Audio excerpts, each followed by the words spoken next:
लेकिन ये मानव चोला छा बहुमूल्य छा। बस ये मानव चोला जब तक हमने मिलियो तब तक हमारो एक ही लक्ष्य था। लक्ष्य हमारो एक था, क्या? परमात्मा की प्राप्ति। अगर हम अगर कोई पूछलो कि भैया तेरो मानव जन्म क्या ले हुई, तो ये मानव चोला में आई क्या ले, एक कारण क्या है? तो हमने कुछ पता नहीं कि हम क्या ले आए। ये मानव को जन्म लेने को एक ही कारण था, क्या? बोले परमात्मा की प्राप्ति।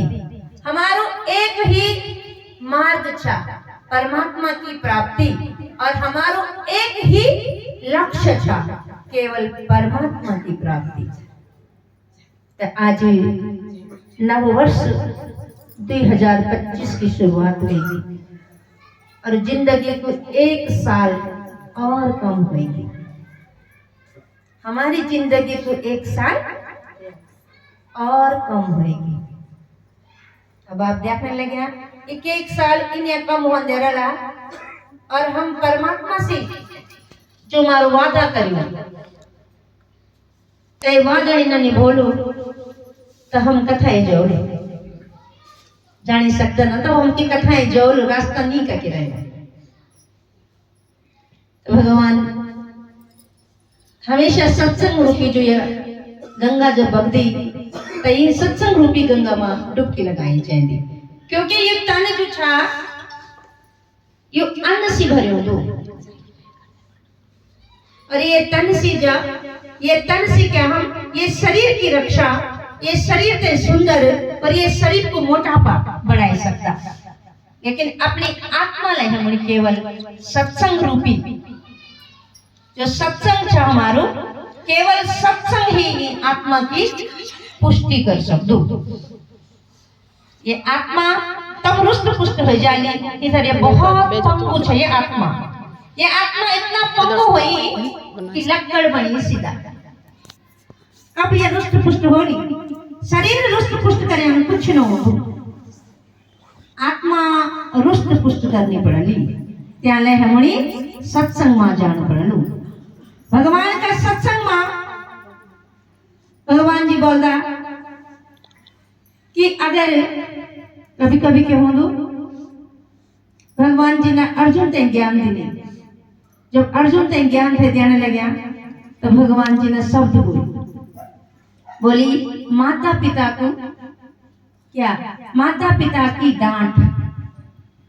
पहले शब्द के बताए कि माता पिता की मार। माता पिता जो माँ बाप जो नाम ते जन्म दिली, जो ना अपने पीड़ा दी गई, हमारा शरीर ते रुष्ट पुष्ट करी, जो ना अपना शरीर की हर कामना ते मारी, हर इच्छा बिल्कुल मारी दिली और हमारी इच्छाओं की पूर्ति करी। तो बोले माता पिता की मार, गुरु की डांट फटकार, और सुनार पर जो सोना बना दो ना ते पर लोहा की मार। जब तक न पड़ दी तब तक बंदा निखर दो नहीं। तो कह पर माता पिता की, भाई माता पिता तो अगर माँ बाप है तभी तो तुम संसार में आए। तो माता पिता की मार, गुरु की फटकार, और सोना पर हथौड़ी की मार। जे व्यक्ति ते पड़ाली वो व्यक्ति निखरल, इतना ज्यादा तब निखार आलते भीतरी कि कभी भी वो भगवान का प्रति बैर भाव नहीं रहे। तो आज नया वर्ष में हम एक नई संकल्प ले आए। हे परमात्मा, हमारा अंदर बिल्कुल भी कैसा प्रति भी कोई विकार न आयो चाहिए। हमारा अंदर जो भी आवा वो अच्छी भावना आया, और हमारा अंदर अगर कोई शब्द उड़तू तो सर्व मंगल मांगले शिवे सर्वार्थ साधके शरण्ये त्र्यंबके गौरी नारायणी नमस्तुते। बोले अगर हम कहीं को मंगल चाहते तो सर्व मंगल, सबको मंगल चाहवा। अगर हमारा अंदर कोई शब्द उठ दो, कोई ज्वाला उठती, तो केवल हमारा अंदर है ही ज्वाला उठा कि हम सबको मंगल चावा, अपने अपने मंगल नहीं सबको मंगल। क्योंकि अगर हमारी समदृष्टि होली तभी जीव मां, तभी जीव को उद्धार हो सकतु, तभी जीव को कल्याण हो सकतु। तो आज यू वर्ष जो छा यू गणेश बुधवार है ना आज, तो गणेश जी से शुरू होने लगे। तो गणेश जी रिद्धि सिद्धि का देवता छा, रिद्धि सिद्धि सब कुछ तुम होगा नहीं, लेकिन तुमको रिद्धि सिद्धि आई कंदन पहले कहा बेटा है तुम रिद्धि सिद्धि। तो उन्होंने क्या किया, माता पिता का चरणों तय प्रणाम करी, माता पिता की परिक्रमा तय सबसे प्रथम स्थान देनी, क्योंकि अपना से बड़ों को जो आदर सत्कार कर दो तैणी भगवान सब कुछ दे दो। और जैना अपना से बड़ों को कभी आदर और सत्कार न करी, अहंकार की ज्वाला जैसे अंदर भड़कन हो लगी, वो कभी भी सफल न रह सकते। देखो जब भी हम कहीं प्रणाम करेला वो हमने कभी बददुआ नहीं दिया, ये दुआएं लगती हैं। अगर तुम किसी बड़े को प्रणाम करते हो तुम्हें झुकना आना चाहिए, क्योंकि अकड़ता हुआ ये जो मुर्दा है, मुर्दा अकड़ा रहता है और कौन अकड़ सकता है। झुकता वही है जिसके अंदर जान है, वरना तू तो खड़ा खड़ा मुर्दे की पहचान है।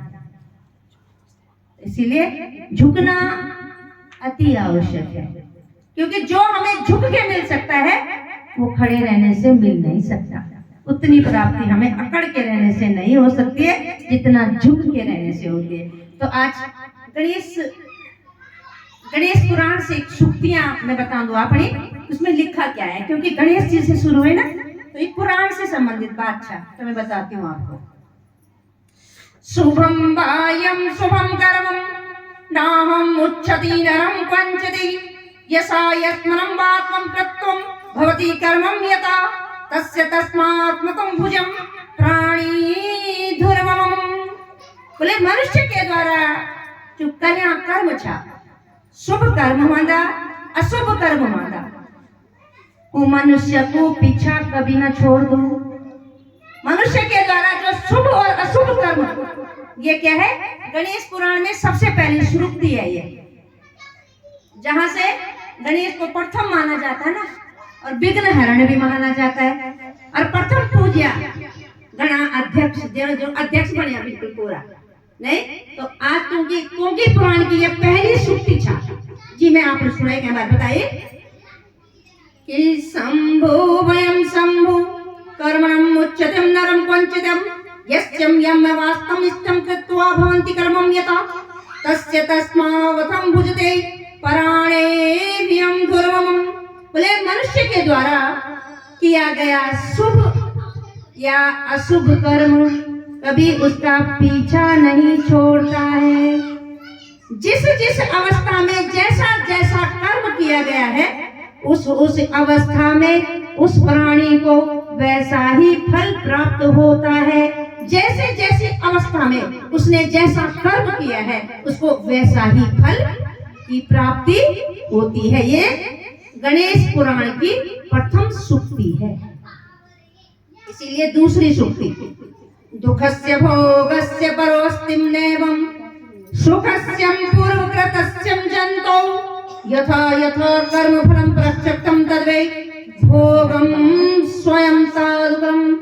बोले पूर्व काल में जो मनुष्य ने कर्म किया है, उसके का जो पूर्व काल में मनुष्य ने पाप और पुण्य का कर्म किया है, जो हमने प्रारब्ध में इससे पहले जो हमने कर्म किया है, बोले जो आपने पूर्व काल में कर्म किया है, इसमें लिखा है दुखस्य भोगतम परस्तिनैवं सुखस्य पूर्वकृतस्य जन्मन्तो यथा यथा सर्वफलं प्रत्यक्षं तदेव भोग्यं सर्वमेवं तद्। बोले पूर्व काल में जो पाप और पुण्य कर्म का फल दुख या सुख के रूप में प्राणी को स्वयं भोगना पड़ेगा। जो हमने इससे पहले कर्म किया है उसको भी, जो हमने पाप किया है उसका फल भी मनुष्य योनि में हमें प्राप्त हो रहा है, और जो हमने पुण्य किया है उसका फल भी हमें मनुष्य योनि में ही प्राप्त हो रहा है। ये क्या है, गणेश पुराण की दूसरी सूक्ति है, दूसरों ही श्लोक है जी। कहने का मतलब क्या बता रहे हैं वो हमें। तो तीसरी शुक्ति भगवान ने बताई है यहाँ। पितृ गणेश जी क्या है? गणा अध्यक्ष है। और अध्यक्ष कौन बनता है? जिसके जो सर्व गुण संपन्न हो, जिसके अंदर बुद्धि बैठी हो और जिसकी सवारी तर्क हो। गणेश जी क्या है? बुद्धि के देवता है। और चूहा क्या है? उनकी जो सवारी है वो क्या है? तर्क है। वो क्या है? तर्क है। बुद्धि और तर्क जब एक साथ बैठते हैं तो गणेश जी गणा अध्यक्ष, सारे देवताओं में सबसे बड़े और सबसे प्रथम पूजे जाते हैं। तो इसलिए तीसरी शुक्ति गणेश जी की है पितृवाक्य